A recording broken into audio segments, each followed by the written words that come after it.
Olá, pessoal do oitavo ano, tudo bem? Vamos então para a nossa última parte do módulo Energia, Modalidades e Princípios aí da conservação, tá? E agora nós vamos continuar aquelas outras modalidades de energia que são derivadas.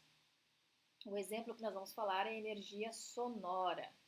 Ela é aquela transmitida pela propagação de uma onda sonora, que a gente chama de som, né? Que vem de uma fonte sonora, que tem sua origem numa fonte sonora. Como nesse processo as moléculas do meio são agitadas, né? Ou seja, do ar, pela propagação da onda, podemos considerar que a energia sonora é uma derivada da energia mecânica, né? Quando a gente estuda lá no sexto ano, a parte dos sentidos, a gente vai trabalhar a questão dos sentidos da audição. E aí então o som, ele vem vibrando as moléculas do ar e vibram lá dentro do nosso ouvido para que a gente possa transformar aquela vibração, né, para que o cérebro possa interpretar aquilo, né? Então, como é um movimento, a energia sonora ela é uma derivada da energia mecânica. Então, ela se manifesta nos sons produzidos por instrumentos, por exemplo, nos instrumentos musicais, pelas buzinas, pelos alarmes, né, de carro, de casa e assim por diante, por ruídos, por trovões e por explosões e assim por diante. Aqui nós temos então nessa primeira imagem o sistema nervoso. No sistema auditivo, a onda sonora proveniente de uma fonte sonora qualquer é convertida em energia elétrica. O sistema nervoso decodifica esses sinais interpretando o som que está sendo ouvido, né? E aqui nós temos um alto-falante, a energia elétrica proveniente do sistema de som é convertida em energia mecânica, né, do cone, ou seja, dessa estrutura aqui, facilitando o vibrar, fazendo vibrar. O cone, por sua vez, transfere parte dessa energia ao meio, cujas moléculas passam a vibrar, gerando uma onda sonora. Então, a gente tem aqui o exemplo. Aí, olha só que interessante. Além dessas modalidades que são derivadas de energia, nós podemos falar da energia eólica, tá? Que ela é mecânica, está relacionada ao vento, certo? A energia fóssil é uma energia química armazenada em combustíveis fósseis, como o carvão, o gás natural e o petróleo. A energia hidráulica, que é uma energia então mecânica, está associada às usinas hidrelétricas a partir do movimento da água, que é o que aparece aqui, ó, na nossa imagem. Lembrando que olha lá, ó, a barragem, aí o reservatório de água e de pouquinho em pouquinho essa água passa. Então eu tenho uma energia potencial, certo? E aqui eu tenho uma energia cinética quando passa para esse lado, coisa que nós comentamos lá nos primeiros vídeos deste módulo, né? Nós também temos, além da energia então hidráulica, a energia geotérmica, que é uma energia térmica que é armazenada no interior da Terra. Nós temos a energia sísmica, que é aquela energia mecânica associada aos terremotos. Nós temos a energia da biomassa, que na verdade o que ela é? Uma energia química armazenada em rejeitos orgânicos, né?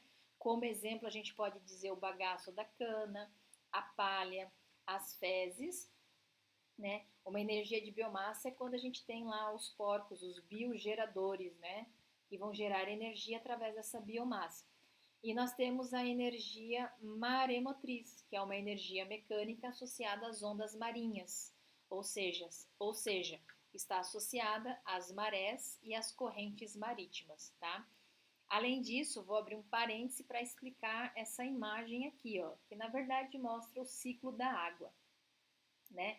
Mas olha lá, nessa ilustração ele mostra um cenário relativamente comum em muitas regiões de todo o mundo. Se a gente observar de forma atenta, nós podemos identificar a ocorrência de algumas modalidades de energia que nós discutimos ao longo deste módulo e seus processos de transformação. Por exemplo, a energia radiante proveniente do Sol, certo? Incide sobre a superfície da Terra, onde vai ocorrer o que? Muitas transformações relacionadas a processos físicos, químicos e biológicos que são muito importantes para que a gente tenha o estabelecimento e a manutenção da vida no nosso planeta. Então, o que eu quero dizer para vocês? Que o Sol ele é extremamente importante. A superfície do planeta, que é constituída de solo, como solo, rochas e água, né, absorve parte dessa energia aquecendo. Então, a água aquece, o solo aquece e assim por diante. Então, neste processo, a energia solar, né, se transforma em energia térmica. Parte dessa energia térmica, então, é transferida para a atmosfera aquecendo. Então, ocorre o vapor, né, evaporação, esse calor vai para a atmosfera. A água aquecida evapora, ascendendo pela atmosfera até grandes altitudes, onde se condensa, né, formando as nuvens, certo? E aí, continuando, né, a energia térmica da água armazenada no solo e nos mares, rios e nos lagos foi transformada em energia potencial, ou seja, a energia daqui foi para as nuvens. Então, é uma energia potencial que agora fica reservada ali nas nuvens. Com o passar do tempo, a quantidade de gotículas de água que estão em suspensão, né, armazenadas nas nuvens, vai aumentando, e as colisões entre essas gotículas acabam formando gotículas cada vez maiores e mais pesadas, até que elas vão se precipitar na forma de chuva, né? Então, nós temos aqui a precipitação. À medida que as gotas, né, de chuva caem, a energia potencial gravitacional é transformada, uma parte dela, né, em energia cinética, porque a chuva está caindo, certo? Essa água está caindo. Se a chuva corre, né, na bacia hidrográfica dos rios que abastecem a represa de uma hidrelétrica, boa parte então dessa água, né, dessa água da chuva é acumulada por uma represa, né, e certa altura em relação à região da jusante da barragem, ou seja, vai ficar armazenada ali na forma de energia potencial. Então, parte dessa água escoa para os ductos específicos, né, que vão alimentar o conjunto de turbinas e gerar a energia, né, produzindo a energia. A parte que fica ali reservada é a energia potencial gravitacional, que está reservada, né, naquela represa, tá? Então, parte dessa energia é transformada em energia elétrica. Então, eu tenho a energia elétrica, que passa pela turbina, gerando energia, e aquela energia cinética, a energia cinética é aquela água que cai e passa pela turbina, gerando energia. E eu tenho a energia potencial que fica ali reservada no reservatório, né? A energia elétrica gerada pela hidrelétrica, ela é transportada, melhor dizendo, até a cidade pelos fios, né? Que são aquelas linhas de transmissões, né, que a gente percebe quando a gente viaja, aquelas torres e aqueles fios conectados àquelas torres, né? Agora, nas antenas de rádio e TV, as lâmpadas, né, por exemplo, parte dessa energia é transformada em energia radiante. Então, eu tenho, né, a liberação de calor ali. Agora, as plantas vão absorver a luz que vem do sol e vão utilizar ela através de um processo chamado de fotossíntese. Neste momento, a gente tem a transformação da energia radiante, né, se transformando em energia química. E aí vai produzir os compostos resultantes, né, como a glicose, que seria o alimento dessa planta e que daria energia para ela. E quando a gente come essa planta, a gente também ganha essa energia, né? Então, e outro exemplo, quando o gado se alimenta, então, olha lá, do capim, seu sistema digestório se apropria dessa energia, desse vegetal, que estava armazenada, né? E parte da forma de energia química dos tecidos que constituem o corpo do animal, como os músculos. Então, o animal, ao comer aquela planta vai pegar aquela energia química armazenada, né, que estava lá nos tecidos celulares, e que vão constituir o corpo agora deste animal, ou seja, vão fazer parte dos seus músculos, por exemplo, né? Outro exemplo aqui, ó, quando a colheitadeira executa um trabalho, né, a colheitadeira de cana, por exemplo, seu motor produz, né, a combustão de óleo diesel, que é um derivado do petróleo. Neste processo, a energia química do óleo diesel é convertida em energia mecânica, né, para as partes móveis do motor, da combustão e da própria colheitadeira. Nós trabalhamos o conceito de motor a combustão no sétimo ano, no ano passado. Então, quem tiver dúvida, volta lá no sétimo ano, né? E aí, olha lá, como o motor se aquece muito e produz muito ruído por causa da combustão do óleo diesel, né, e do atrito que tem das peças internamente, podemos então concluir que parte dessa energia química do óleo diesel, né, ela vai ser dissipada, ou seja, ela vai ser distribuída na forma de energia térmica, ou seja, porque vai aquecer, e de energia sonora, porque vai fazer barulho. Por exemplo, quem já ouviu um trator andando na rua já ouviu o barulho dele. Ele faz um barulho, certo? E se você encostar na lataria desse trator, depois que ele andou, né, para lá e para cá, você vai sentir que está quente. Então, energia térmica e energia sonora, perfeito? Bom, e para encerrar, nós temos aqui, ó, né? Vou abrir um parêntese para falar dessa imagem, né? Quando ocorre um processo de transformação, uma transferência de energia, parte da energia envolvida nesse processo acaba sendo então perdida, né? A gente fala assim, ela foi dissipada, tá? Se a gente olhar essa imagem, olha lá, tanto o fio quanto a lâmpada transferem energia térmica para o ambiente. Então vamos começar por aqui, ó. Energia armazenada pelas pilhas, certo? As pilhas. Essa energia dissipada pela pilha é o calor. Energia transportada pelos fios condutores é a energia elétrica. A energia dissipada pelos fios condutores, né, também gera um pouquinho de calor. Energia transportada pelo filamento da lâmpada, que é a parte elétrica, e energia dissipada pelo filamento térmico.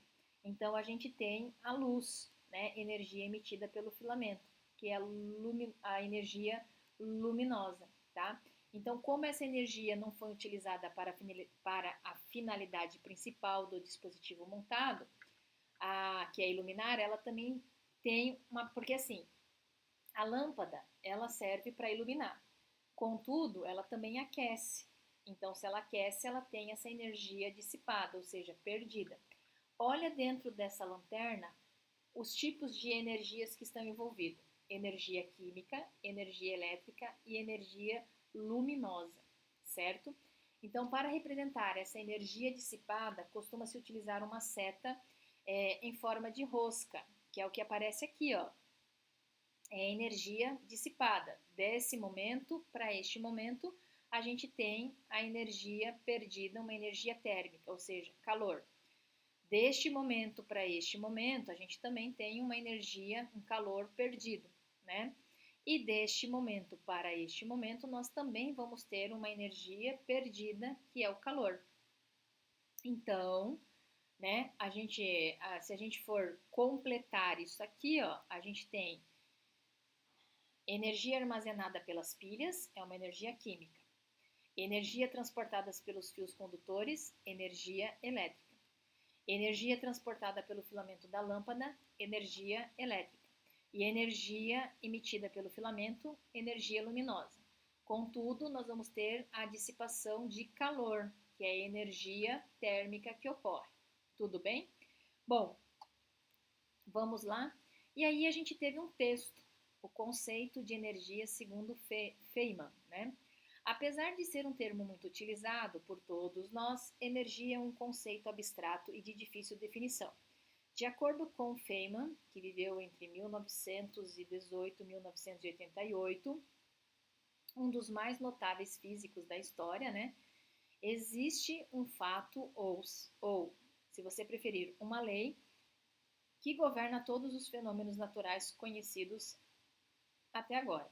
Não se conhece nenhuma exceção a essa lei. Ela é exata, pelo que sabemos, né? A lei chama-se de conservação de energia. Segundo ela, a certa quantidade que denominamos energia, que não se modifica nas múltiplas modificações pelas quais passa a natureza. Trata-se de uma ideia extremamente abstrata, por ser um princípio matemático. Diz que há uma quantidade numérica que não se altera quando algo acontece. Não é a descrição de um mecanismo ou de algo correto. É é apenas o fato estranho de que podemos calcular certo número e quando terminamos de observar a natureza em suas peripécias e calculamos o número de novo, ele é o mesmo. Né? Então, ele está dizendo isso.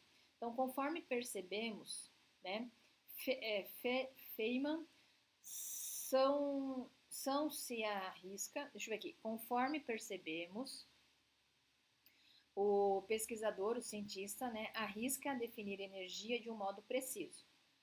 Ao que tudo indica, ele nem vê a necessidade de fazer isso, apenas ressalta a importância do princípio da conservação da energia. Então ele está dizendo que essa energia, ela não pode ser criada, né, traduzindo em miúdos, não pode ser destruída, ela se modifica. Então ela se conserva de uma forma de energia, ela se transforma em outra. Então é a questão desta lei aí, né? E aí, para quem não conhece, olha lá, Feynman é esse aqui, ó, foi certamente um dos mais notáveis, criativos e irreverentes cientistas de toda a história. Professor e pesquisador da Universidade de Princeton e do Instituto de Tecnologia da Califórnia, ele foi um pioneiro da eletrodinâmica quântica e da nanotecnologia, sendo por isso laureado com o Prêmio Nobel de Física em 1965. Seus estudos formaram a base para a concepção dos modernos computadores quânticos, que possuem uma altíssima capacidade de processamento, certo? Então, o que eu queria falar com vocês até este momento e encerrando este módulo era isto, e eu aguardo vocês então numa próxima oportunidade. Tchau, tchau!